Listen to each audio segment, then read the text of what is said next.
O, di ste ljudi? Kako ste?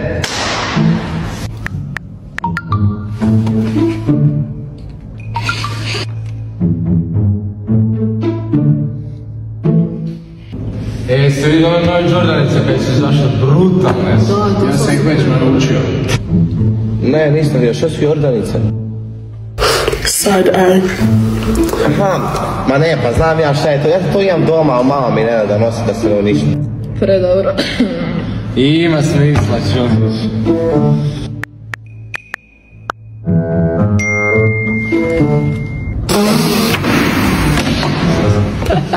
Ja, mogu ja vidjeti šta je smiješno? Ma ništa, moram ja ići. Srce me boli kad vidim kako stariji osnovnoškolci i srednjoškolci ismijavaju jedni druge zbog izgleda, zbog nemarkirane odjeće, uživo ili pak na društvenim mrežama. Prvo, neka se svatko od nas zapita bi li on htio biti javno ismijavan. Drugo, nikad ne znam šta ta osoba prolazi i možda baš tvoj podrugljivi komentar može biti okidač nekome da si nešto loše učini. I treće, zar nam je potrebno druge ponižavati da bi sebe uzvisili?